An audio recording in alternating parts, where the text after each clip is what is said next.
خدائے قدیر و جبار ارشاد فرماتا ہے، کیا تم سب نے یہ گمان کر لیا کہ تمہیں بیکار میں پیدا کیا گیا ہے؟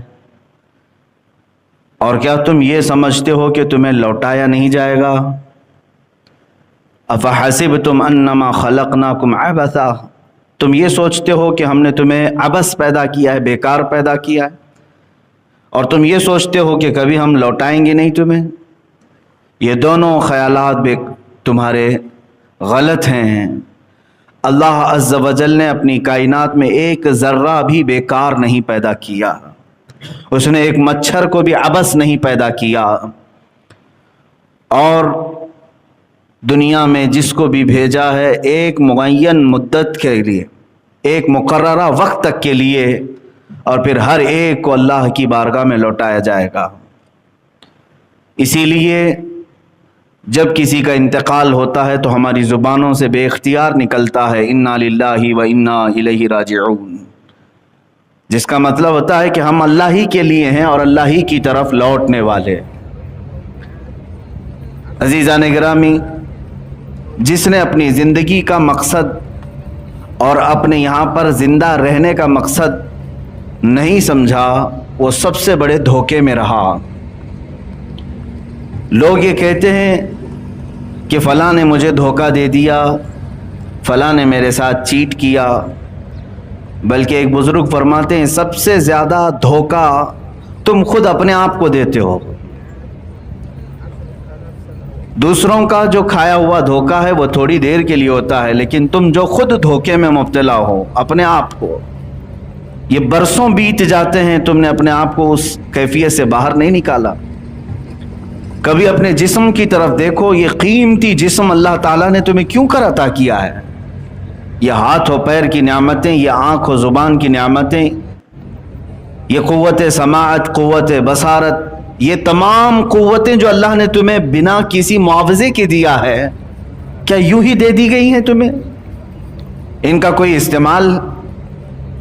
تو پھر ظاہر سی بات ہے، بندہ جس چیز کے لیے پیدا کیا گیا ہے وہ چیز نہ کرے تو گویا کہ اس نے خود اپنے آپ کو اس دنیا میں سب سے بڑا دھوکہ دیا۔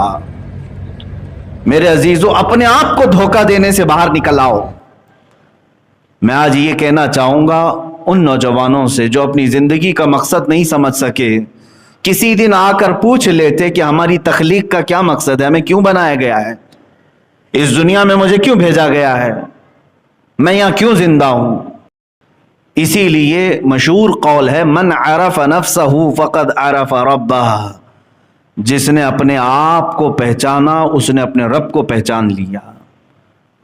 خود اپنے متعلق سب سے پہلے معلومات حاصل کر لے کہ میرا بچپنا کیوں ہے، میری جوانی کیوں ہے، مجھے اگر بڑھاپا دیا گیا تو کیوں ہے، میری سانسوں کا کیا حساب کتاب ہے، میں اس دنیا میں ساری سہولتیں کھا پی کر کے استعمال کر کے کیوں رہ رہا ہوں؟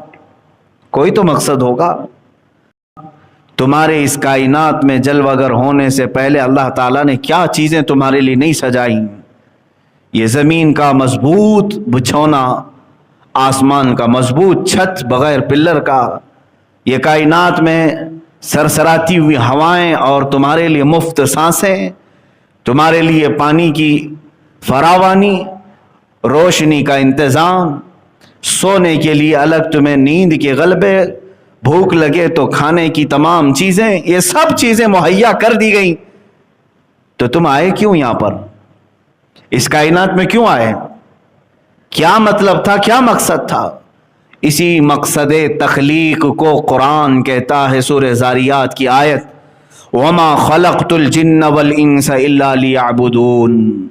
اللہ تعالیٰ فرماتا ہے ہم نے جنات اور انسانوں کو صرف میری عبادت کے لیے بنایا ہے، اپنی عبادت کے لیے بنایا ہے۔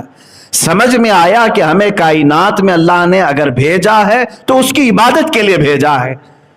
عزیزان گرامی، اسی بات کو میں نے اس سے قبل بھی دہرایا تھا کہ انسان باقی ساری چیزیں کر لیا لیکن جس کا مقصد کے لیے وہ آیا تھا اسی میں وہ ادھورا رہ گیا، یعنی عبادت، اللہ کی رضا حاصل کرنا، یہ سب کا مقصد تھا، اسی لیے تمہیں بنایا گیا تھا۔